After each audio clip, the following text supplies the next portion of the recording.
झूठ का खान फैजल खान, हत्यारा फैजल खान, झूठों का सरदार फैजल खान, जिन्होंने पूरी पॉडकास्ट में झूठ ही झूठ परोसा है और उस झूठ को भी कहानी बनाकर परोसा है। मैं आप लोगों के बीच सारा प्रूफ लेकर के आया हूं और दूध का दूध और पानी का पानी हो जाए। सबसे पहली बात, फैजल खान के दोहरा चरित्र,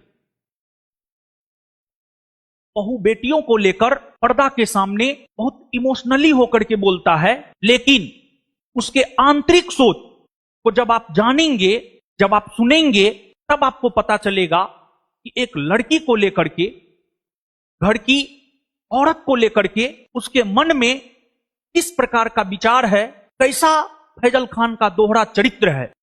व्हाट्सएप ग्रुप, खान सर के व्हाट्सएप ग्रुप में ऐड हो जाइए। साले सब ये सब को कोई तमीज तरीका नहीं, यही सब होता है। सब में माई बहन सबको भेज देता है, व्हाट्सएप ग्रुप में भेज दीजिए। तो नंबर इधर आई गया यहाँ पे,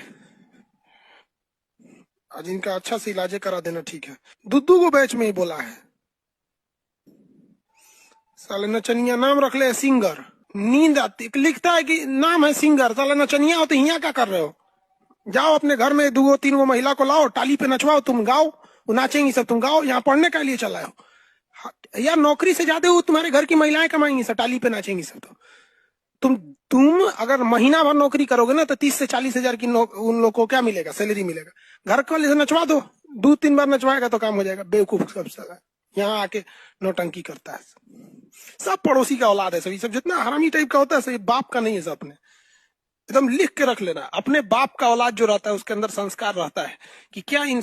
यहां देखिए, इन्हें रेट तक पता है कि अगर 2-3 दिन नचवा लिया जाए घर की बहू बेटी को, तो एक सरकारी जॉब में जितना पैसा मिलता है उतना उसको मिल जाएगा। ये किस बात की ओर इशारा करता है, आप स्वयं सोचिए। दूसरी बात, एक शिक्षक की अपनी एक मर्यादा होती है, लेकिन जब आप देखेंगे तो आप पाएंगे इनमें कैसी मर्यादा है, कैसा संस्कार है, कैसा परवरिश रहा है। चाहे मीडिया हो, प्रशासन हो, शिक्षक हो, इन्होंने किसी को नहीं छोड़ा है। वो हरामी है। हम तो साला सबसे कि उस साला चलाते भी कमीनों ने, साले कमीना हरामी आदमी भविष्य को देख।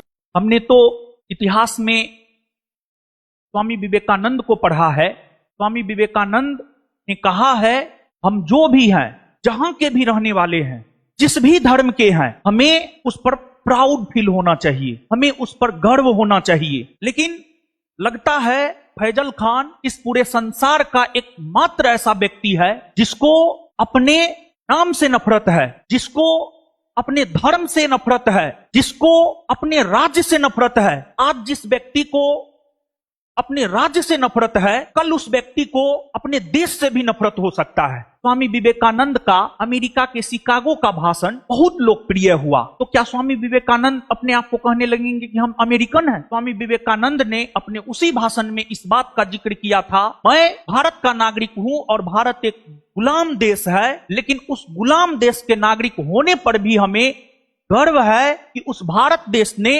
विश्व के सभी सताए गए लोगों को शरण दिया है। ये आपको तकलीफ दिया कि खान सर मुसलमान बन गए एक घटना में? यही चीजें बहुत तकलीफ दिया।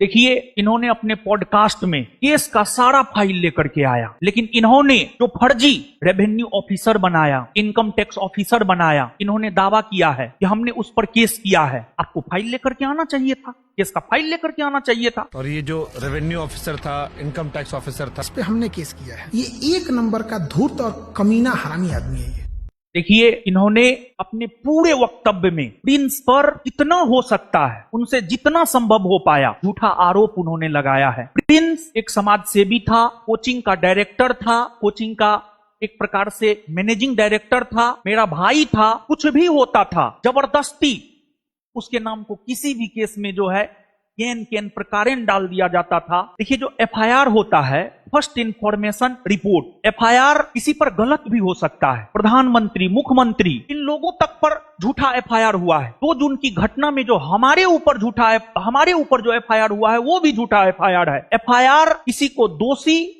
या निर्दोष नहीं बताता है, बल्कि माननीय न्यायालय का जजमेंट किसी भी व्यक्ति को दोषी और निर्दोष बताता है। यहां पर आप देख सकते हैं, जिसको लेकर इन्होंने कहा इस केस को लेकर उम्र कैद की सजा हो सकती है, इस वजह से वो नेपाल गया। लेकिन फैजल खान, आपने जो 2 जून को मीडिया में जो गलत बयानबाजी किया और उस गलत बयानबाजी के वजह से हमारी गिरफ्तारी हुई, यही उनके नेपाल जाने का कारण बना। और अगर फैजल खान 2 जून को मीडिया में गलत बयानबाजी नहीं करता तो आज हमारा भाई जिंदा रहता। आप यहां पर देख सकते हैं, ये जजमेंट 25 फरवरी 2026 का है। प्रिंस कुमार, इससे ऊपर ऑर्डर है, prosecution fail to prove the charges. Prince Kumar hereby acquitted from the charges of section 364A upon 34, 365 upon 34 and 120B of Indian penal code 1860 in the scarcity of